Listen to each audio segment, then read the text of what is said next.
Nombre chapitre 19. La vache rousse, l'eau de purification.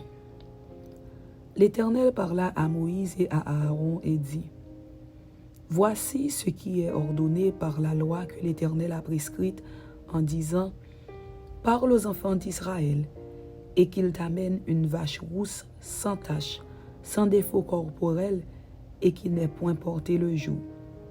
Vous la remettrez au sacrificateur Éléazar qui la fera sortir du camp et on l'égorgera devant lui. Le sacrificateur Éléazar prendra du sang de la vache avec le doigt et il en fera 7 fois l'aspersion sur le devant de la tente d'assignation. On brûlera la vache sous ses yeux, on brûlera sa peau, sa chair et son sang avec ses excréments. Le sacrificateur prendra du bois de cèdre, de l'hysope et du cramoisi, et il les jettera au milieu des flammes qui consumeront la vache. Le sacrificateur lavera ses vêtements et lavera son corps dans l'eau, puis il rentrera dans le camp et sera impur jusqu'au soir. Celui qui aura brûlé la vache lavera ses vêtements dans l'eau et lavera son corps dans l'eau, et il sera impur jusqu'au soir. Un homme pur recueillera la cendre de la vache et la déposera hors du camp dans un lieu pur. On la conservera pour l'assemblée des enfants d'Israël afin d'en faire l'eau de purification. C'est une eau expiatoire. Celui qui aura recueilli la cendre de la vache lavera ses vêtements et sera impur jusqu'au soir. Ce sera une loi perpétuelle pour les enfants d'Israël et pour l'étranger en séjour au milieu d'eux. Celui qui touchera un mort, un corps humain quelconque, sera impur pendant 7 jours. Il se purifiera avec cette eau le 3e jour et le 7e jour, et il sera pur. Mais s'il ne se purifie pas le 3e jour et le 7e jour, il ne sera pas pur. Celui qui touchera un mort, le corps d'un homme qui sera mort et qui ne se purifiera pas, souille le tabernacle de l'Éternel. Celui-là sera retranché d'Israël. Comme l'eau de purification n'a pas été répandue sur lui, il est impur et son impureté est encore sur lui. Voici la loi. Lorsqu'un homme mourra dans une tente, quiconque entrera dans la tente et quiconque se trouvera dans la tente sera impur pendant 7 jours. Tout vase découvert sur lequel il n'y aura point de couvercle attaché sera impur. Quiconque touchera dans les champs un homme tué par l'épée ou un mort ou des ossements humains ou un sépulcre sera impur pendant 7 jours.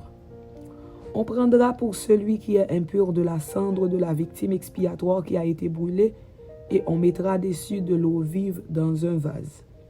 Un homme pur prendra de l'hysope et la trempera dans l'eau. Puis il en fera l'aspersion sur la tente, sur tous les ustensiles, sur les personnes qui sont là, sur celui qui a touché des ossements, ou un homme tué, ou un mort, ou un sépulcre.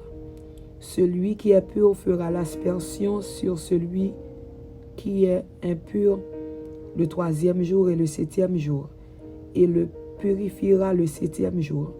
Il lavera ses vêtements et se lavera dans l'eau, et le soir il sera pur. Un homme qui sera pur et qui ne se purifiera pas sera retranché du milieu de l'assemblée, car il a souillé le sanctuaire de l'Éternel. Comme l'eau de purification n'a pas été répandue sur lui, il est impur. Ce sera pour eux une loi perpétuelle. Celui qui fera l'aspersion de l'eau de purification lavera ses vêtements, et celui qui touchera l'eau de purification sera impur jusqu'au soir. Tout ce que touchera celui qui est impur sera souillé, et la personne qui le touchera sera impure jusqu'au soir.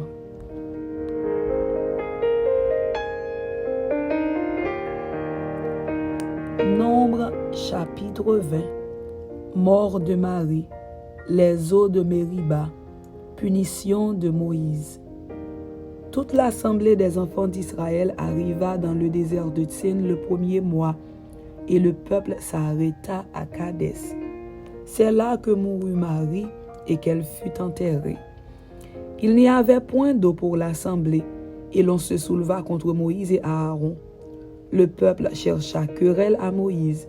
Ils dirent, « Que n'avons-nous expiré quand nos frères expirèrent devant l'Éternel? Pourquoi avez-vous fait venir l'assemblée de l'Éternel dans ce désert pour que nous y mourions, nous et notre bétail?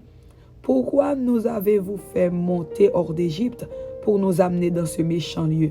Ce n'est pas un lieu où l'on puisse semer, et il n'y a ni figuier, ni vigne, ni grenadier, ni d'eau à boire. » Moïse et Aaron s'éloignèrent de l'assemblée pour aller à l'entrée de la tente d'assignation. Ils tombèrent sur leur visage, et la gloire de l'Éternel leur apparut. L'Éternel parla à Moïse et dit, « Prends la verge et convoque l'assemblée, toi et ton frère. Vous parlerez en leur présence au rocher, et il donnera ses eaux. Tu feras sortir pour eux de l'eau du rocher, et tu abreuveras l'assemblée et leur bétail. » Moïse prit la verge qui était devant l'Éternel, comme l'Éternel le lui avait ordonné. Moïse et Aaron convoquèrent l'assemblée en face du rocher, et Moïse leur dit, « Écoutez donc, rebelles, est-ce de ce rocher que nous vous ferons sortir de l'eau? » Puis Moïse leva la main et frappa 2 fois le rocher avec sa verge. Il sortit de l'eau en abondance, l'assemblée but, et le bétail aussi. Alors l'Éternel dit à Moïse et à Aaron, « Parce que vous n'avez pas cru en moi pour me sanctifier aux yeux des enfants d'Israël, vous ne ferez point entrer cette assemblée dans le pays que je lui donne. Ce sont les eaux de Mériba, où les enfants d'Israël contestèrent avec l'Éternel qui fut sanctifié en eux. De Kadès, Moïse envoya des messagers au roi d'Édom pour lui dire, « Ainsi parle ton frère Israël. Tu sais toutes les souffrances que nous avons éprouvées. Nos pères descendirent en Égypte et nous y demeurâmes longtemps. Mais les Égyptiens nous ont maltraités, nous et nos pères. Nous avons crié à l'Éternel et il a entendu notre voix. Il a envoyé un ange et nous a fait sortir de l'Égypte. Et voici, nous sommes à Kadès, ville à l'extrémité de ton territoire. Laisse-nous passer par ton pays. Nous ne traverserons ni les champs, ni les vignes, et nous ne boirons pas l'eau des puits. Nous suivrons la route royale sans nous détourner à droite ou à gauche jusqu'à ce que nous ayons franchi ton territoire. » Édom lui dit, « Tu ne passeras point chez moi, sinon je sortirai à ta rencontre avec l'épée. » Les enfants d'Israël lui dirent, « Nous monterons par la grande route, et si nous buvons de ton eau, moi et mes troupeaux, j'en paierai le prix. Je ne ferai que passer avec mes pieds, pas autre chose. » Il répondit, « Tu ne passeras pas. » Et Édom sortit à sa rencontre avec un peuple nombreux et à main forte. Ainsi, Édom refusa de donner passage à Israël par son territoire, et Israël se détourna de lui. Mort d'Aaron. Toute l'assemblée des enfants d'Israël partit de Kadès et arriva à la montagne de Hor.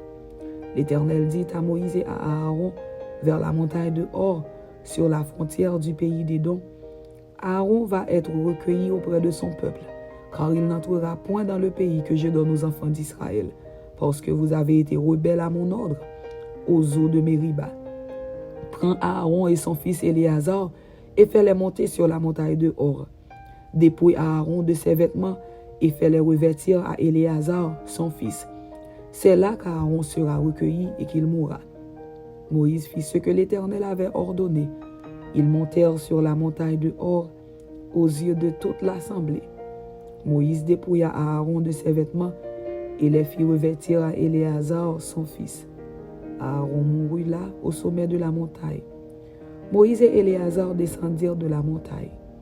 Toute l'assemblée vit qu'Aaron avait expiré, et toute la maison d'Israël pleura à Aaron pendant 30 jours. Amen. C'était Nombre chapitre 19 et Nombre chapitre 20. Que Dieu vous bénisse. Amen.